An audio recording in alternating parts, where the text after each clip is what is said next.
खा लेते हैं, चल देते हैं, गंदा करके छोड़ देते हैं। अपने मन में जगाइए, जो हम कहीं भी सत्संग में जाए, चाहे वह महात्मा हो, जीव हो, अगुआ हो, बैरागी हो, सब लोग अगर यह संकल्प ले ले, जो कर्म किसी को नहीं छोड़ा है, सेवा सबको करना चाहिए और परमार्थ सभी के जीवन में जरूरी है, तो हमारा उत्थान होगा।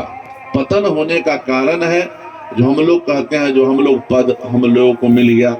वहां जाकर के देखिए, जो भी राधा स्वामी से जुड़ा हुआ है, चाहे इस गांव के 10 गांव में उसका बस आता है, बस में क्या करता है, जो वो लोग अपना अपना आदमी भेजता है, 500 आदमी 5 दिन फ्री में काम करता है। लेकिन आप लोग अपने अपने मन में विचार करके देखिए, हम लोग वचन वंश प्रणाली को मानते हैं, अपने अपने मन में विचार करके देखिए, जब हम कहाँ सेवा की भावना से जाते हैं, कहीं भी जाते हैं हम लोग, तो कहीं ना कहीं हम लोगों के मन में कुछ ना कुछ छिपा हुआ रहता है। तो इससे भक्ति नहीं होगा। भक्ति करने के लिए हम लोगों को परमार्थी बनना होगा, स्वार्थी नहीं। जो व्यक्ति अगर स्वार्थी है, उसका जीवन कभी आगे नहीं बढ़ सकता है। वह व्यक्ति का जीवन कभी, उसके जीवन में कभी प्रकाश नहीं आ सकता है। तो हम लोगों को कर्म करने की जरूरत है। जब तक हम कर्म को अगर प्रधानता नहीं देंगे, तब तक कल्याण संभव नहीं है। और हमारा कल्याण तभी संभव है जो हमको हर बिंदु पर, हर पहलू पर अपने कर्म को देखना होगा। जो हमारा कर्म किस प्रकार का है, हमारा विश्वास किस प्रकार का है, हमारा जीवन जीने का जो जीवनचर्या है किस प्रकार का है, तभी कल्याण होगा। आज हम लोग यह देखते हैं जो गांव गांव में सत्संग होता है, लेकिन हर गांव में हर आदमी के अंदर शरीर हमारा और आपका जमा है इस पंडाल के अंदर, लेकिन मत हमारा और आपका एक नहीं है, विचार हमारा और आपका एक नहीं है, दृष्टिकोण एक नहीं है। इसी में हम लोग हैं, एक बगल गुरु पूजा भी करते हैं, घर में पानी पत्थर पहाड़ में भी फंसे हुए हैं। तो क्या हम लोग भक्ति करेंगे? जिसकी हम भक्ति करेंगे उस पर हम लोगों को समर्पित होना पड़ेगा। और भक्ति यह नहीं है जो हम अपने आप को भंडारा कर दिए, अगरबत्ती जला दिए, ये नहीं। यह अपने मन में विचार कर लीजिए। सदगुरु कबीर साहब को काशी के चौराहे पे उनसे प्रश्न किया गया, जो हम लोग तो यह एकादशी करते हैं, यज्ञ हवन करते हैं, सारे तीर्थ व्रत में जाते हैं, तो हम लोग का पूजा यह है ना। आप सदगुरु कबीर साहब से पूछा गया, ना आप एकादशी करते हैं, ना कोई व्रत करते हैं, ना किसी मंदिर मस्जिद को मानते हैं, तो आप कौन सा पूजा करते हैं? तो सदगुरु कबीर साहब काशी के चौराहे पर उत्तर दिए, जो जो करे से पूजा, जितना आप अच्छा काम करेंगे, देश के हित के हो, परिवार के हित के लिए हो, समाज के हित के लिए हो, जितना आप काम करेंगे वही पूजा हो जाएगा। न कि आप रामायण को जान रहे हैं, गीता को जान रहे हैं, सारे धर्म ग्रंथ को जान रहे हैं और मान आप किसी को नहीं रहे हैं, कर्म में किसी को धारण नहीं कर रहे हैं, तो सब बेकार है।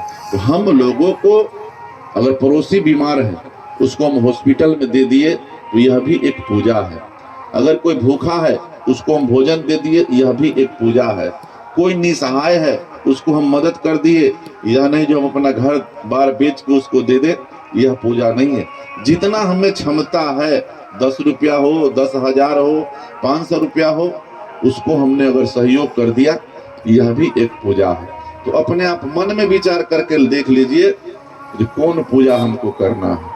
और मंदिर में जाना है, चर्च में जाना है, गुरुद्वारा में जाना है, गंगा स्नान करने जाना है, कहाँ जाना है, कौन पूजा करना है, ये आप पर निर्भर करता है। और जब तक हमारा और आपका सदगुरु के प्रति समर्पित की भावना नहीं होगा, तब तक भक्ति नहीं होगा। जैसे हम लोग नाम लिखा लेते हैं और अपने बच्चे को जब तक स्कूल रोज नहीं भेजते हैं, तब तक वह अच्छा विद्यार्थी नहीं बन पाता है। सिर्फ उसको साल में एक बार स्कॉलरशिप मिल जाता है, स्कूल में कपड़ा का पैसा मिलता है, किताब का पैसा मिलता है, बहुत लोग वही लेने के लिए जाते हैं। तो उसी प्रकार सत्संग है।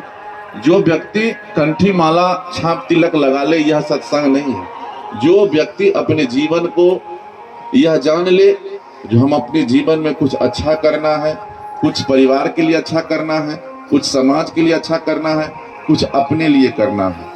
वह व्यक्ति अगर चाहे संकल्प करे, बिना संकल्प किए कुछ नहीं होगा।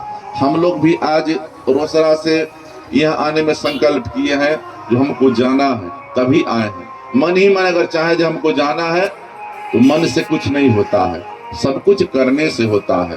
तो हमको करना पड़ेगा और यह जीवन में यह भी निर्णय करना होगा जो हमको कोई कल्याण कर नहीं सकता है, कोई हमको मुक्ति दे नहीं सकता है, कोई हमको खुश रख नहीं सकता है।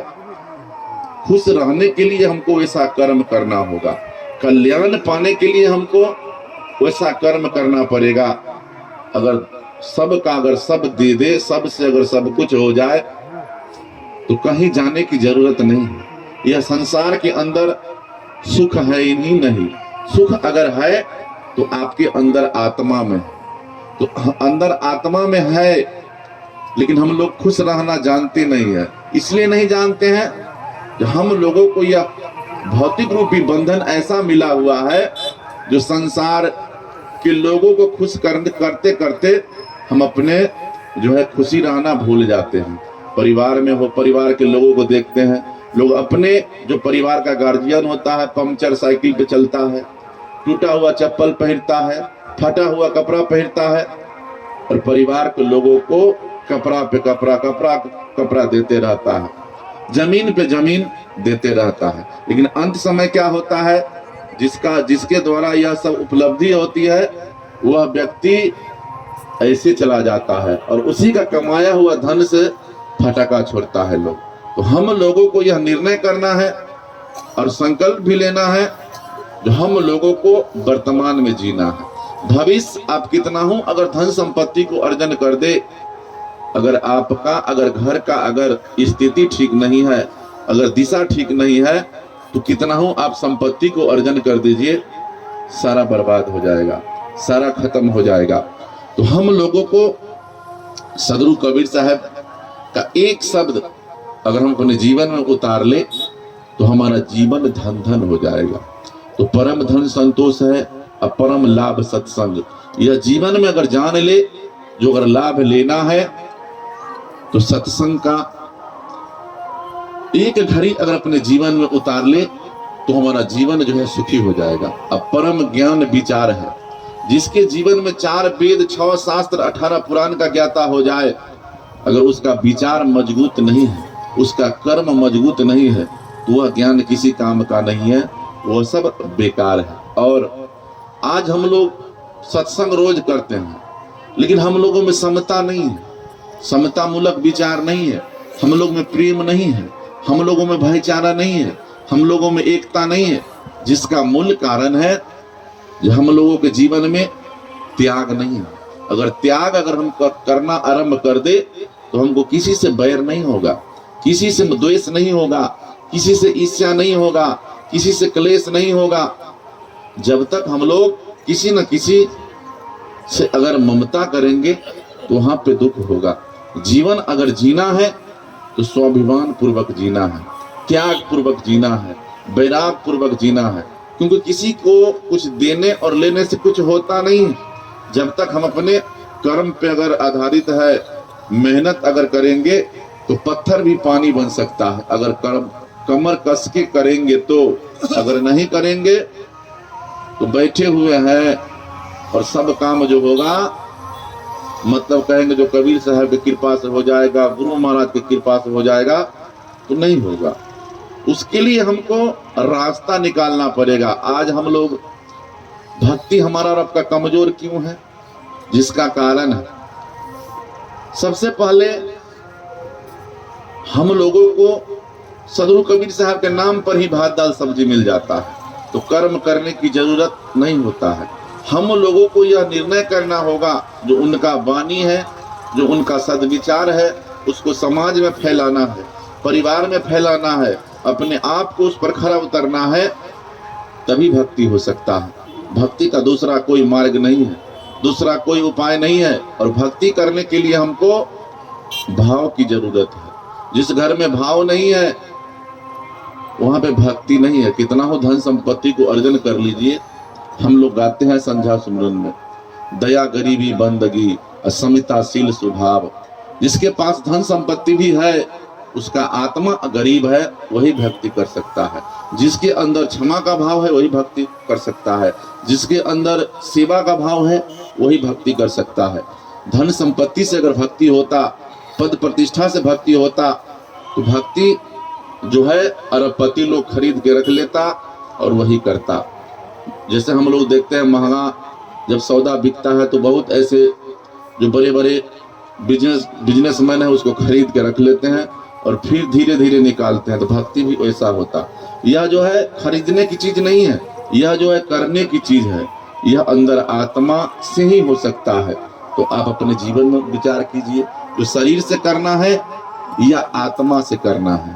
तो हम लोगों को अपने जीवन में समता अगर है तो सारा दुख खत्म हो जाएगा। और दीन गरीबी बंदगी सबसे आदर भाव।